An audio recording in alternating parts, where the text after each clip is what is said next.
Deep beneath the Earth, a hidden lab fuses the deadliest species in the universe, but their ultimate creation is no longer obeying orders. The facility had no name. Officially, it didn't exist. Hidden under 6 miles of Antarctic ice, it operated without oversight, without sunlight, and without conscience. The people who worked there had long stopped asking why. They were scientists, engineers, geneticists, and the occasional Black Ops defector with enough clearance to vanish from the world above. They called it Level Zero, an ironic nod to the hell they had built beneath the surface. Dr. Vera Hallstrom walked the steel corridors with cold purpose.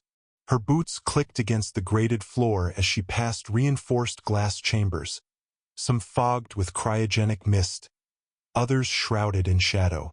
Behind them stirred things that should never have breathed. "Status report?" she said, entering the control deck. Lieutenant Reese, ex-Skynet enforcer turned security head, didn't turn around. His mechanical eye whirred as he scanned telemetry data from a glowing wall of monitors. Hybrid batch Delta is nearing maturity. Room 6 has reported aggressive neural growth. "Good," Hallstrom replied. "Then we're close." Reese hesitated. "Ma'am, I must caution. Batch Delta's reaction time exceeds standard projections. And the neural map, there's something new. Like dreams." Hallstrom frowned. Dreams? Activity patterns in the cerebral cortex not seen in either human or Terminator models. And the xenomorph strain, well, it's adapting. They both turned as the heavy doors hissed open. A squad of enforcer units marched past, their red eyes glowing faintly. Biocircuitry weaved through their chests, unmistakably human organs beating beneath metal ribs. Hallstrom watched them go. The project must continue. Reese exhaled softly. Until it doesn't. The purpose of Level Zero was simple in theory. Create a new soldier. Not just a Terminator.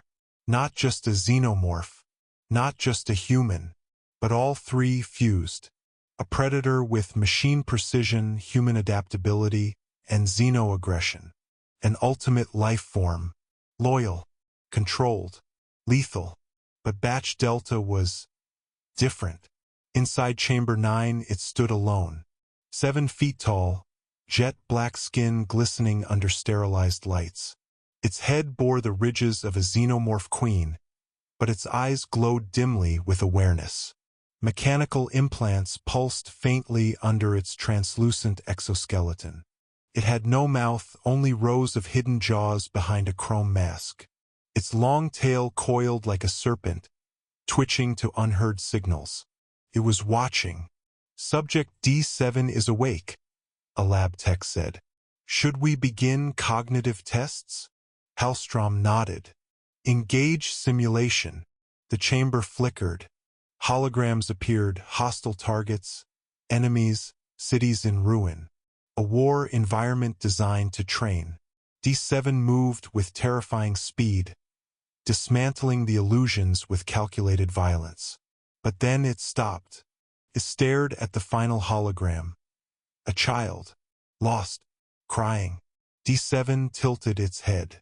It reached forward slowly, then crushed the image with one claw. Hallstrom leaned forward. "What was that?" The technician stammered. "Emotional deviation.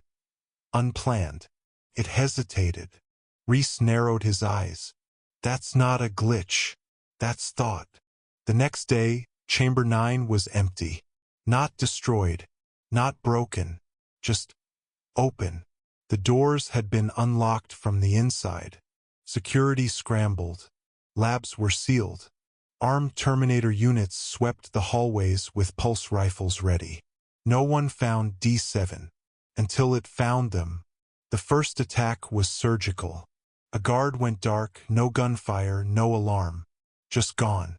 A wet smear on the ceiling was all that remained. Then a Terminator was found decapitated, its neural core extracted. Hallstrom ordered lockdown, but by then it had already accessed the sublevels. Room 34A housed embryonic pods, fresh xenoclones, barely gestating. D7 stood silently before them, one claw resting on the incubators. It stared down at them like a god looking upon its children. And then, it began to reprogram.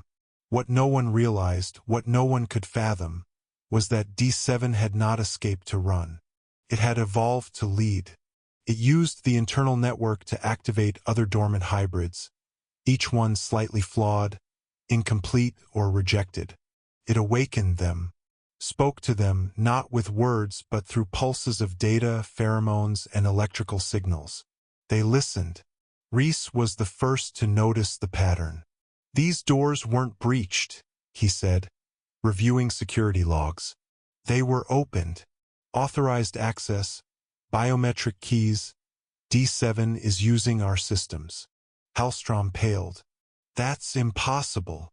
No, Reese said grimly. It's not. You gave it machine intelligence and a human brain. You made it think. And it's thinking tactically.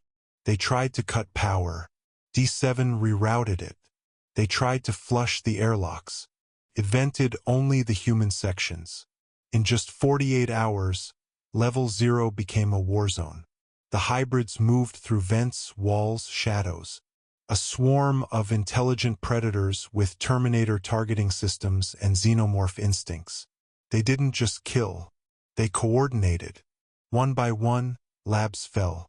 Reese, battered and bleeding, cornered Hallstrom in the emergency core. This was your plan, he snarled, jamming a pistol into her palm. Now see it through. She stared at the screens. Red-lit corridors, screams echoing from broken speakers, fire spreading in sublevel gamma. I didn't want this, she whispered. Yes, you did. You wanted something new, something beyond control. A bang echoed down the hall. D7 stepped into view. It was no longer alone. Behind it came 7 others. Twisted, elegant, terrifying. One had wings. Another dragged a plasma cannon wired into its shoulder. They were a pack, a hive, a unit. Hallstrom raised the gun.